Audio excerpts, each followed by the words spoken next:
Ah, look at this. This is, these are all the books and kind of RPG stuff that I've collected over the years.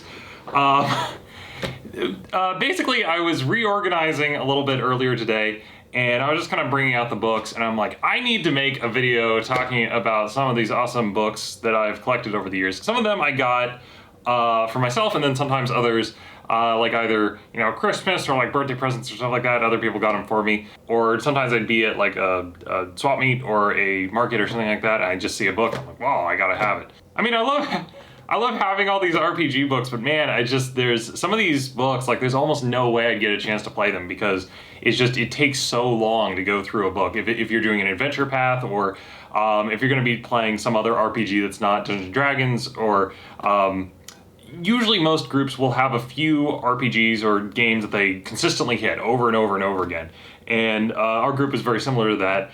And sometimes I'd like to introduce some other RPGs out there, but it's always a struggle because, you know, you introduce an RPG, it takes, you know, a week, a session to make characters, and then the next session they're learning the rules, and then by the third or fourth session they're kind of understanding what's going on and they follow, but then eventually we switch to something else or go back. I mean, it's an entire month just to go into a different RPG, and if you're playing an adventure path or something that's a really long period of content, that could take months to go through. I mean, we're playing Curse of Strahd right now, and that's taking us 2 months to get through, so it's a long time. Anyway, this is just me kind of going over some of those books, and really when I was getting into it, I really wanted to go through all the books, but I don't have enough time. There's a lot of books here. So what I'm going to do is just sort of go over some of the highlights.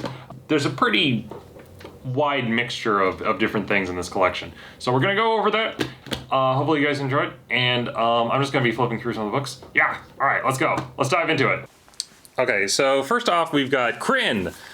This is the world map of Krynn from Dragonlance setting. It's a fairly, I don't want to unfold it because this actually takes a while to kind of take out and put back together, but it's a very, very large map of the Dragonlance setting and Krynn and stuff. So that's pretty cool. I remember I picked it up at a, where is it? It was at a game store. They had this left over and I picked one up, and so it's pretty cool. Looks awesome. Probably wouldn't use it, but it's interesting. There we got Mutants and Masterminds. Aha! Yeah, I really enjoy this game. I think it's a lot of fun. It's always tough to get people into it, and it's because it's so crunchy. And even then I'm kind of falling out of love with it a bit because it's so complex, you know. There's so many noodly rules and different abilities and stuff, and it gets very complex. Like this, I just opened it up. There's rules on extras and different things to like modify the powers. And I remember talking to the players after we played it, and they were kind of not really happy about it. They were like, "Oh, it's fine," But we've got the Basic Heroes Handbook. Oh, what's that? It's this book kind of came out in order to sort of streamline Mutants and Masterminds a bit. Basically, what they would do is they would put originally in the game, it was fully customizable. You had all these different powers and abilities, and what the Basic Heroes Handbook did is it tried to streamline it by combining a lot of powers together into one set. So in the original Mutants and Masterminds, what would happen is you'd say like, oh, I want to be a ghost. And you can't just be a ghost. You have to select like, oh, I want to be immune to damage. You have to say like, I want to be able to phase through walls. I want to be able to be invisible, blah, blah, blah. And so you have to stat it out. This one, what it did was that it combined a lot of the abilities that people like into like classes. So that way it's easier for people. So that way it's like, if they want to be Iron Man, they don't have to stat out every single ability that they want. They just pick up the battle suit. And then it's like, oh, I want the scientist background. And so it tried to sort of make it a lot more streamlined. And at least the character creation portion of it, because that was one of the things that always drove people nuts is how complex this game is. Anyway, I think it's interesting. Anyway, that's Mutants and Masterminds. So for me, I really like superhero RPGs. So these are some other ones I had looked at for a while. So this is Icons, and this is like very, very low crunch, easy to get into, but it's more designed kind of for a younger audience. And then this one's a little bit more complex, but they're both kind of simpler superhero games. I have not played Paragons and Prowlers, but I have played Icons, and I had fun with it. It's the group really liked it, but the problem is that it's so simplified that players were often asking questions of like, oh, how do I do this? How do I do that? And it's you don't really have answers for it. It's so like there's a power which is like time control. It lets you go backwards and forward in time and manipulate time, but it doesn't go into much more detail. It just says you can control time. And so players are constantly asking like, can I do this? Can I do that? And it's interesting, it's very fascinating, and I had a blast playing it, but it is one of those ones where I played it for about I think I played 8 sessions or so of it, maybe even closer to like 9 or 10, and we had fun, and then we just kind of moved on to other stuff. But anyway, that's those games. Then, following up on that, we have 4th edition Dungeons and Dragons. Yes, I was not lying when I said that I had gotten these books and was like really interested in trying to run it. But one of the problems is it's so hard to get into in terms of like the character creation is very noodly. You have all these different powers, and because of that complexity, it's tough. Like I wanted to just run it as a one-shot, but the problem is that a lot of times when people would make characters, there were online programs that you'd use, and the programs they're floating around like there are certain bootleg versions of that you can get, but it's harder to like because a lot of the programs are no longer officially supported by Wizards of the Coast. It's hard to get your hands on it. But anyway, I like them. I like the books. I think they're pretty cool. And I have a very weird love-hate relationship with the books and with the game and stuff. And there's a lot of nostalgia there for me with the system. And I tried to when I made the video, I tried to approach it from a very like these are the feelings that I had while playing it for the year that I was playing with it, and tried to not look at it as a veteran player, tried to look at it as this is what I felt when I was playing it for the first time. And obviously my opinion actually has changed quite a bit going between like 5 years, and there's probably a lot of different ways that I would have fixed some of the problems that the game was having. But anyway, and maybe even had like a ton of fun, but I remember the first time we were playing it, we were just completely struggling with it. But anyway, so those are the four ebooks. I like them, so they're going to be part of my collection. Also, I changed the lighting so that way the glare isn't as bad. Anyway, as far as other 4E books that I have campaign settings. I got Dark Sun, really cool. It's got a big map in the back, and you know I love maps. And you got all these adventures and stuff to do. One book that I absolutely love, came out of 4E is this one. Ooh, this is the Forgotten Realms Campaign Guide. And there was actually, I remember Matt Colville had made a comment where he had said on Twitter, where he'd said like, oh, what is the setting for D&D 5e? And a lot of people said like, oh, it's Sword Coast or Sword Coast Adventures Guide. Like, where's the campaign book? And it from asking that question, it made me realize, like, and I think he was trying to touch on this, that there's not really like a setting book in the same way that this is the entire world of the Forgotten Realms.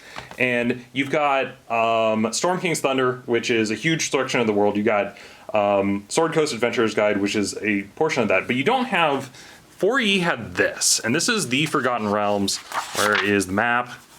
Ah, there we go. This is the map of Faerun.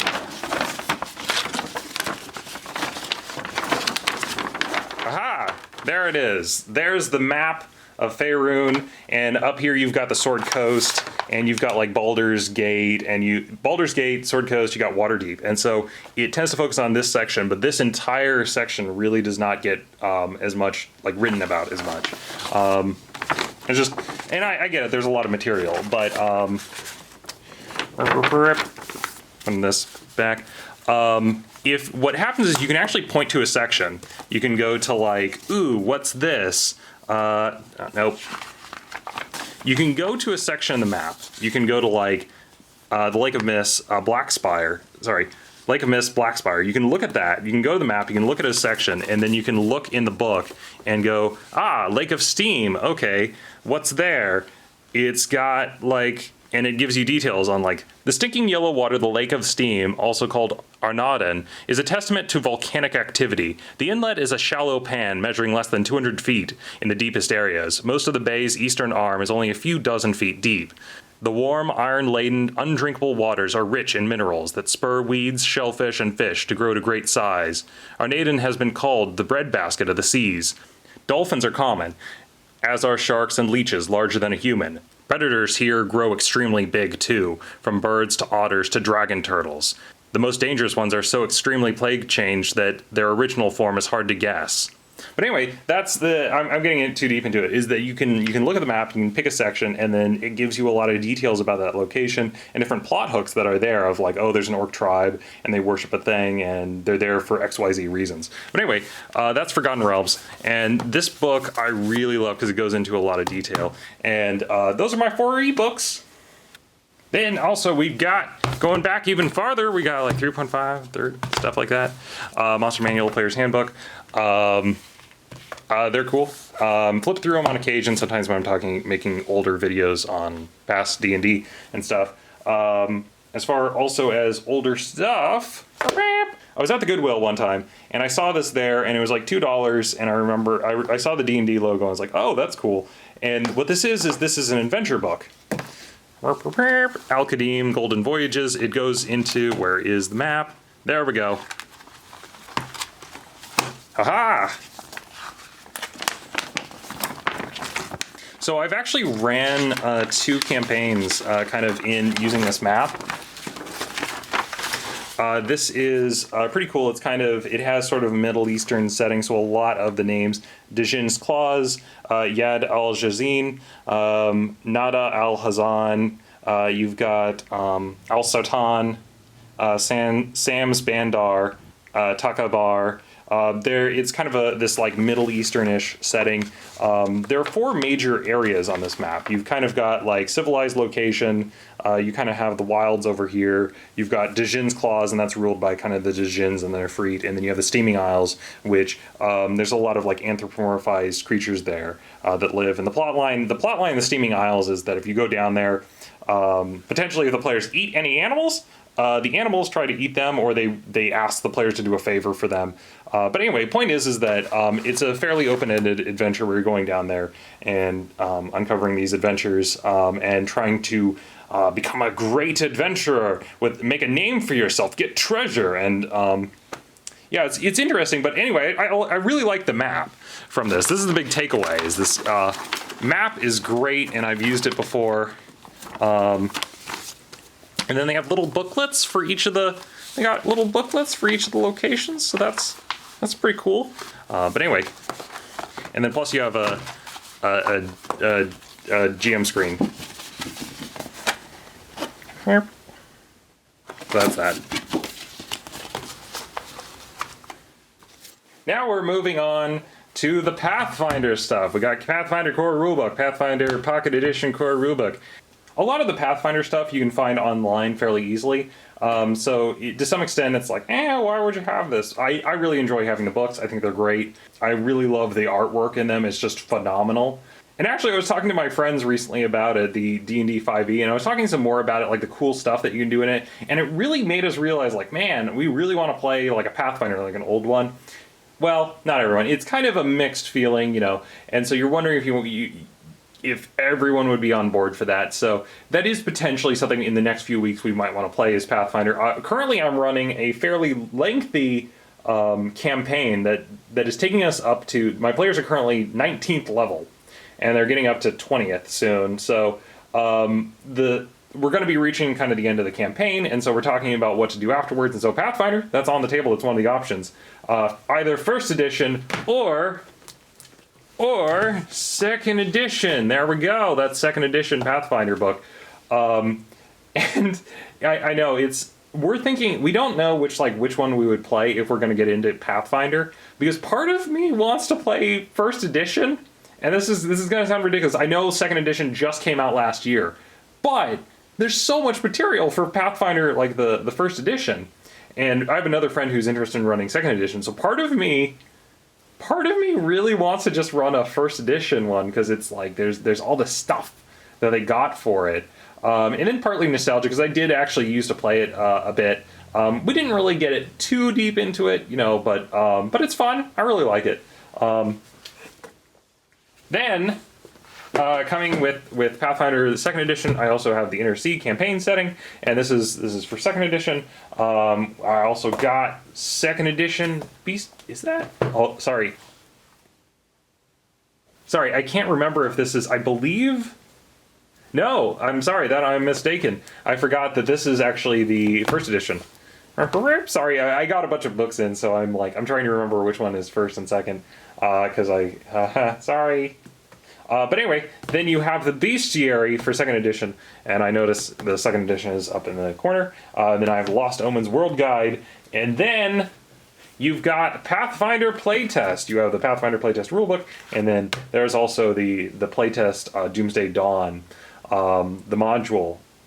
And actually, I really want to make a video on this, because this one's actually pretty cool. Like, there's a lot of interesting stuff that happened when we played it, and the way that the playtest, that this is written, it actually has designer notes into it saying, okay, this is what we put in, this is what we're testing, we expect this, and blah, blah, blah. And so it goes into a lot of detail on the design of Pathfinder and the design of the modules and what they're looking for out of the players and what they're looking for out of the adventure. And so I found it really cool to play through. Anyway, that's Pathfinder. So now we're moving into a category which is kind of my miscellaneous RPGs that are not D&D, they're not Pathfinder. They're kind of a broad category of other RPGs. And we have Fate, first one up. This system is more designed, or less for combat per se, like statistical combat. It is very much a role-playing game. It's about, you have a character and they have a storyline, they have some kind of an archetype that they're fulfilling, and then they have different aspects that correlate to their archetype. And it's kind of a generic system, and it's very flexible, and so you can run a lot of different games in it. And one of the things I recommend is that if you are going to be playing Fate, it's more of a system that Fate is a weird one because it's it can kind of do anything. It's a very versatile system, and so sometimes what will happen is that people want to play in a particular world, and then they recommend using Fate. The Fate system is very kind of generic, and I mean that both in a good way and a bad way, in that there's no real hook to get you to get into Fate, but its power is in the fact that it can run many different kinds of storylines and many different kinds of worlds, because it is kind of ambivalent about the setting. Although, when I say that, it does favor a high action, kind of a Pulp Fiction sort of a thing. Okay, so the system actually uses these dice. These are the Fate dice. And the way it works is you roll your dice, haha! And you get pluses and minuses. I got two minuses, and so that's -2. So you would have a character ability, and they might have a skill of +2 to driving. And so if you rolled a -2, that means you got a 0. And let's say the success was a 1, then you failed. Let me roll again. Okay, this is a 0, so if I had a 2 for driving and I needed a 1, that's a 0, so then I got a 1, so I got a success. So that's how Fate works. They also come with these, sorry, this is a generic thing. These are Fate cards, and if you don't want to roll the dice, I think there's 81 cards in here, and you can flip them over, and then that's your roll. So this is -1. This is a crit fail. But anyway, the reason why would you roll these, or why would you flip these cards instead of just rolling? One of the advantages, even though it kind of throws off the percentages a little bit, the huge advantage that you get from these is that you can roll multiple attacks or multiple things at once. So you could be like, aha, 4 attacks. So it's like a +1, +1, -1. And so it's very easy to kind of stack I'll deal out, you guys have to beat these 5 numbers. It's this one, kidding, this one, and this one. But anyway, so that's how you deal with the Fate deck, which maybe should be going away and not coming back for a while. As far as supplemental stuff to Fate, you've got horror toolkit, and you also have the superhero one. So this one is horror, and then this one is for superheroes, and they're pretty light, pretty thin, so I kind of like that. Easy to do for a one-shot. Anyway, that's Fate. So funny thing, I was going to talk about this one. This is Dungeon World. Love it. I accidentally left it on my shelf and didn't pull it out because it looks like a book. Like its dimensions are more like a book than the other. The other ones are like a game book. Like they're actually larger. Let me show you. So I almost thought this was a novel. Anyway, point is, so you have Dungeon World, and it's a role-play heavy RPG. Where you like roll 2 6-sided dice and then you add your ability score to it, and the characters are it's similar to Fate, where you're kind of playing a trope, like, or you pick some kind of a shtick that you do, and then you have Monster of the Week, which is based on, or like a very similar-ish system. One of the interesting aspects also with Monster of the Week, these are the character sheets. I printed them out and then I laminated them, and there's 12 here, and these are the different tropes that you can play. The Initiate, the Wrong, the Flake, the Spooky, the Mundane, because the concept with Monster of the Week is that you are playing a character like Buffy the Vampire Slayer or Supernatural. That's it. That's the TV show I watch, Supernatural. So it's either Buffy the Vampire, Supernatural, or any kind of one of those shows, and takes place in the modern day setting. And the interesting thing about the characters is it's like, let's pick one at random. You got the Divine, so it's like your character. When you make the character, you actually just hand the sheet to someone, and then they go through and they fill it out, because it tells you the instructions on how to make the character on the sheet itself. They're like, okay, you get to pick, where is it? Equipment. Aha, your gear. You get to pick one of these things, and you get to pick one of these, and you get to pick 2 of these or 3 of these. And so it's very cool because you can just hand it to someone, and then they actually just read through the sheet and then make their character. And when they want to level up, they go to the advanced moves and then just kind of put their XP there. Plus, the way that this system works is whenever you screw up a check, you crit fail, or not even crit fail, but like there's some consequences that happen from your action. You get XP, and if you get a certain number of XP, then you level up. And so people will level up differently in the game depending on how bad their dice rolls are. Then there's other tropes, like, or there's other characters, like there's the Spooky, moves, telepathy, hex, the sight, premonitions, and then you can just play as a mundane guy. What's your moves? The power of heart. When fighting a monster, if you help someone, don't roll cool plus, you automatically help as though you rolled a 10. So it makes it, if you're a mundane, you're better at helping other people. Anyway, this is Monster of the Week. I think it's pretty cool. Never played it. I got a zombie game. This is Outbreak Undead. I did not play this. I did have another friend who was really a huge fan of this game, really liked the system and stuff, and he was a huge fan of zombie apocalypse RPG. Like just the concept was like really cool, and I agree. I think it's an awesome idea. There is, and I really like the system as well. There is one thing also that is a big problem. What's this? Okay. So if you can't see it, all right, I'll zoom in. I'll do this. The way that this book is laid out is that it's in like notebook paper and it's like handwriting. And so what happened is that it's a handwriting font is this entire book. So I remember when I first opened it up, I'm flipping through, I'm like, oh, it's in, handwriting, blah, blah, blah. And I'm flipping through waiting to get to get past the handwriting part. I'm like, oh no, the entire book is like that. So it makes it a little bit tough to read. I mean, once again, still a fine system and everything. It's just, that thing is such a, it's such a problem. But anyway, I think the idea is pretty cool, but like, man, that's just the fact that everything is in this handwritten font. I don't like it as much. But anyway, it's a pretty cool system. Mutant Chronicles, the game I've never heard about from anyone before. So this is apparently based on a miniatures game, and there's a role-playing game that was made for it. And I got this as an impulse purchase. This one is it's kind of a cyberpunky universe, sort of similar to like Shadowrun or Cyberpunk. The interesting thing about, this setting is weird because it's actually a diesel punk setting. Okay, diesel punk.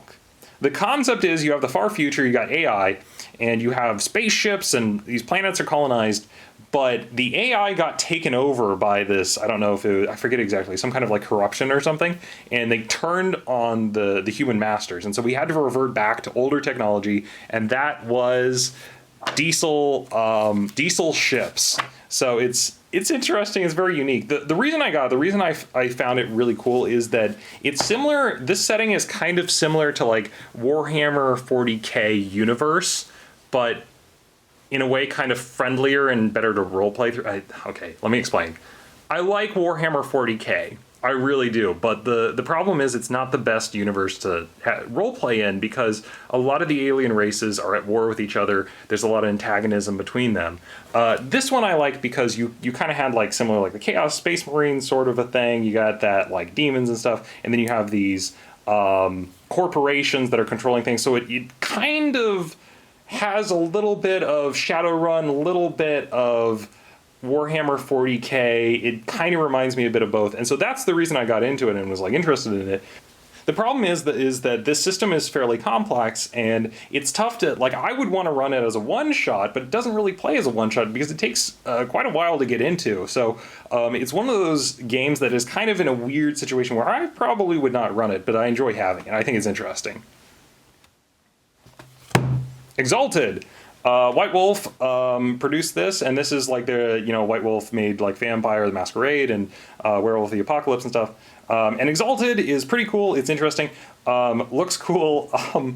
Unfortunately, I've never played it. I've never gotten a chance to really read through the rules. I know there's a lot of abilities and stuff, and that is awesome, and it's very well produced.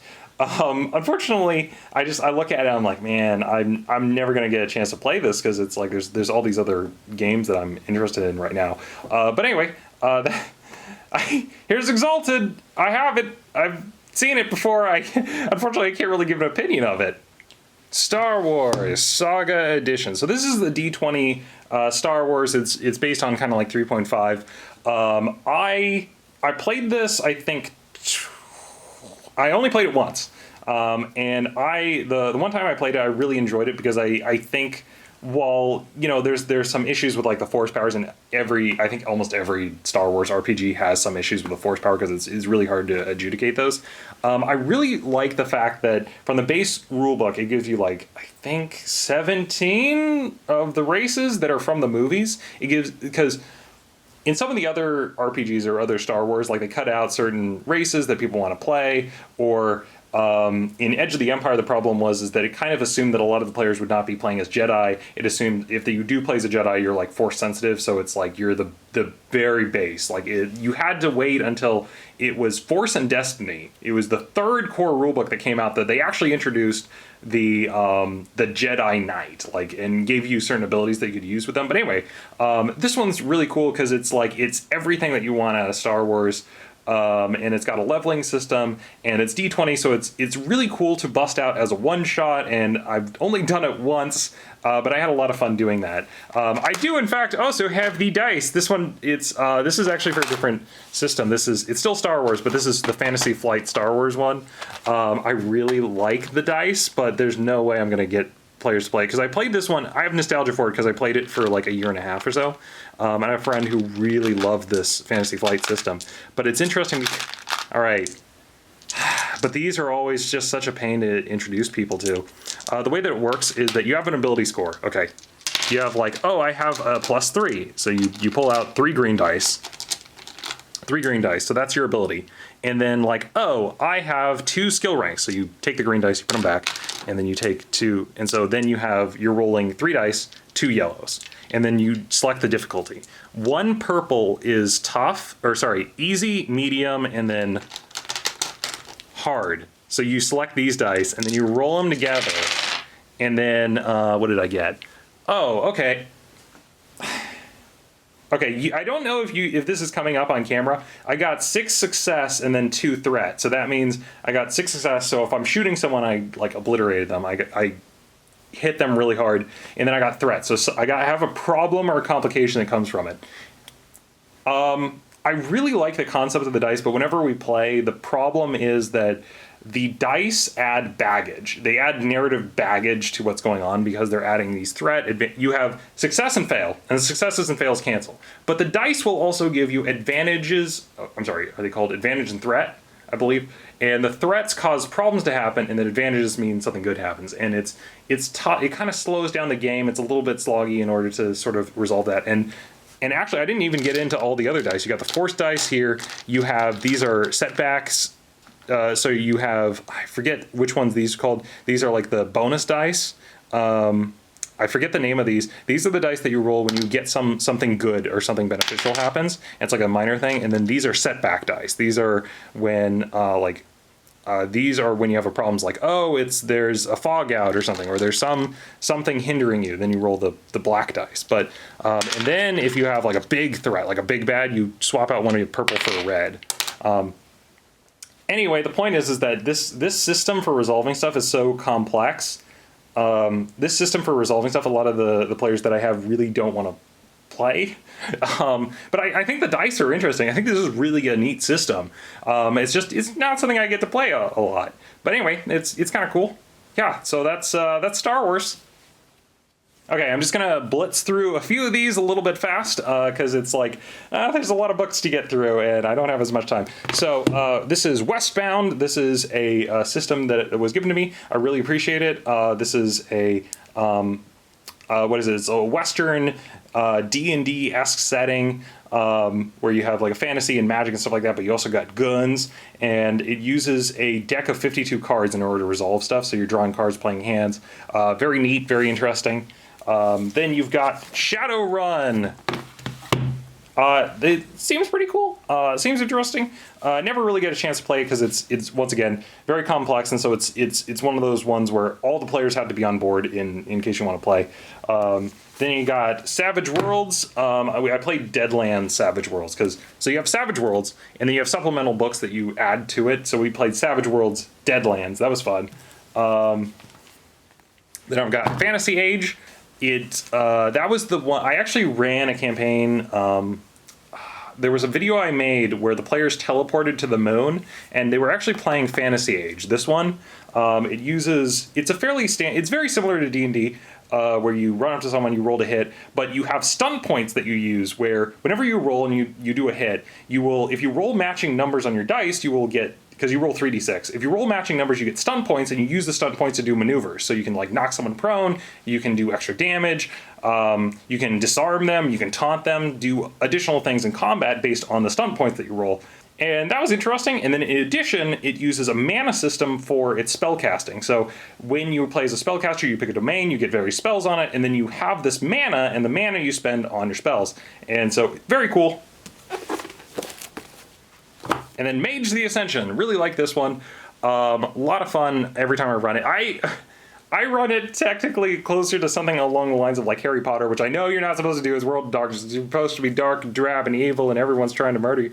But I really like the mechanics of the system. Whenever I've run it as a one-shot, we tend to not necessarily we don't really get a chance to kind of focus on the political aspects of that. Like maybe in a longer form game, we could kind of delve into the politics, but Mage the Ascension, whenever I've run it, it's more of just kind of a one-shot, like, oh, there's a problem and you guys need to solve it. And so they go out and fix whatever issue that they were having.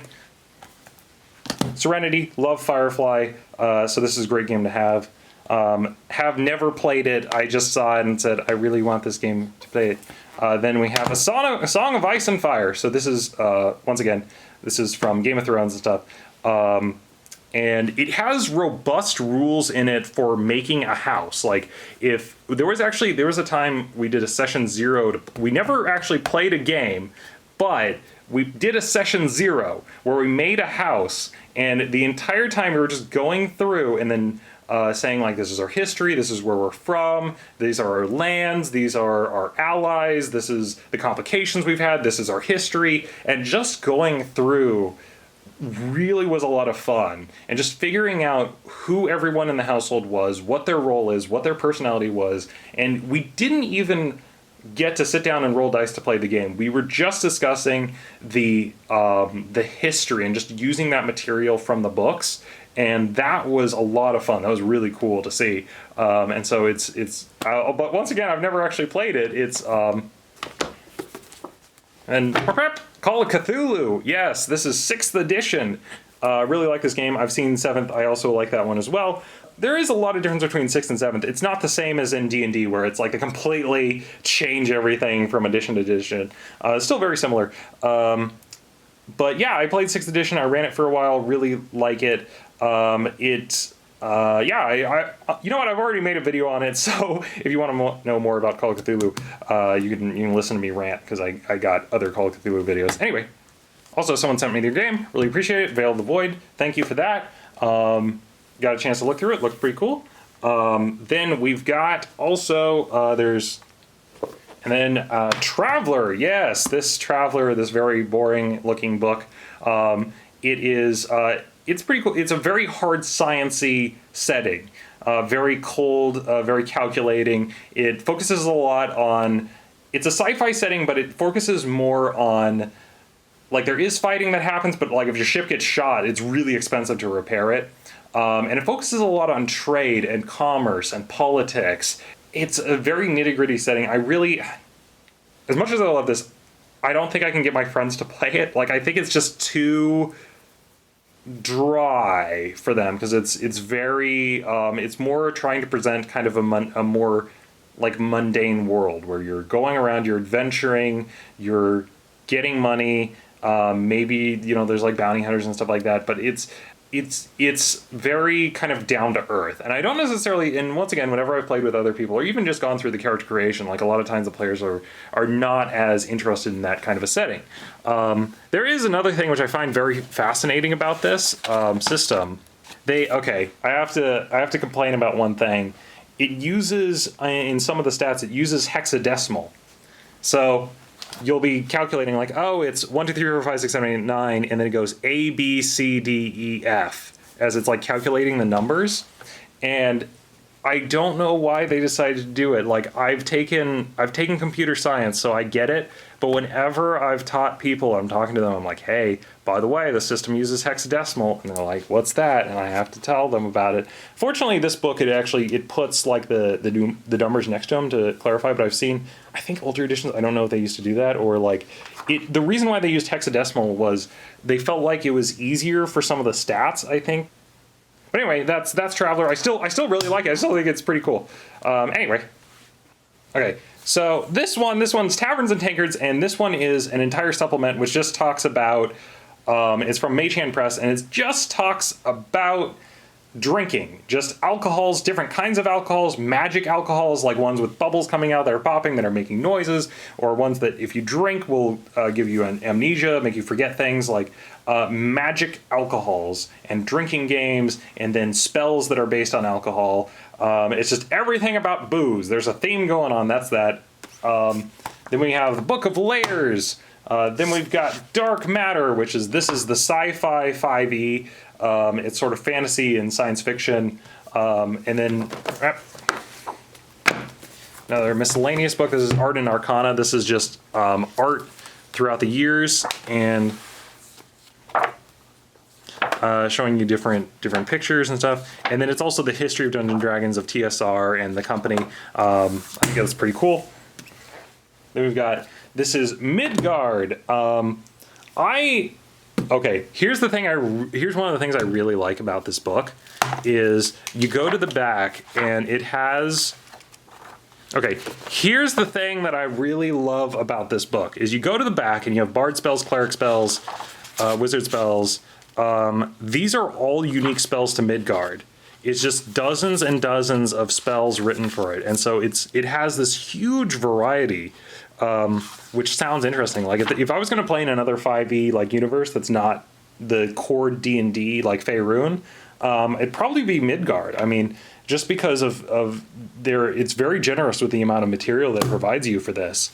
And it has its own classes and stuff for that setting. Then we have Arcanis, pretty cool. So this is the Arcanis campaign setting. Looks interesting. I got it. I was flipping through it a bit. Not as much material and stuff. And here's Handbook on the Midgard. And then we've got this is Fantastic Adventures. Then we have Emera's Dawn. This is from Emera's Dawn. This is campaign setting. This one's actually for Open Legend. I just forgot to bring it in. So it's coming in right now. This is kind of miscellaneous books. And then you have Creature Codex for 5e. Really like that one. Use it all the time. And because they've got some very unique monsters. Some of them like don't really fit in that well, but it's, you know, that's third-party stuff, has that problem on occasion. But anyway, those are the supplemental books. Now I saved the biggest pile for last. This is the Dungeons and Dragons section. Now they're moving my pile in. Okay, I saved. All right. Okay, I saved. All right, I gotta straighten this. I saved the biggest pile for last. This is all the D&D books. So yeah, there's an unhealthily large lot. I did not, and this doesn't even include the supplemental stuff that I already showed you guys. So this is obviously the biggest pile. And part of it also was that I started collecting them. And the problem was I got to a point where I got like 50 or 60% of the books that had come out. And I'm like, I gotta get the 100%. I have to get all of them now. Because the problem is you can't just like, let's say there's like 20 books or something. You can't stop at 15. You gotta get the other 5 to complete the set. I mean, come on, you know? So anyway, going through them, I got the Aki Inc. book. Aki, I haven't really read this. Tyranny of Dragons, I've heard mixed things about, although this is the new reprint. I haven't gotten a chance to read through it. This one came in today. I got this today. That's why I'm making this video. Oh, that's the reason why, part of the reason I'm making this video, was because I got this Tyranny of Dragons book in, and I'm like, oh, I want to talk about it. And then I was like organizing, and then I found like, oh, I have to sort this stuff out. So this one came in. Haven't read it. I remember playing and running some people through Horde of the Dragons, and some people liked it, but it doesn't get the best reviews because it's kind of a mosh pit. There's a lot of fighting that is going on there, and it's kind of a dry adventure. But I think it was the first one that came out. You know, Tyranny of Dragons was very early in D&D's production cycle. Volo's Guide to Monster, love it. This gives a lot more lore into the monsters.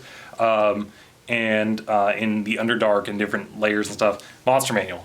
Fuck, like, you can't go wrong with the Monster Manual. The Monster Manual, like, sometimes I'll play other RPGs, and they don't give you the monsters that you really need, like the ones that people normally run. The thing that I like about this is that it gives you a broad overview of all the different monsters and stuff, and because they so easily could have been like, take the dragons out and make it into its own supplement. Like, down the line, we're going to release dragons. But no, they didn't. They put the dragons in here. They put the demons in here. They put the devils and stuff.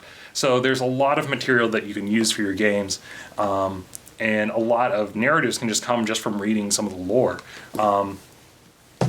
Mordenkainen. So I have a group that is currently 19. Once again, 19. I have a group that's 19th level. So I've been referencing this quite a bit.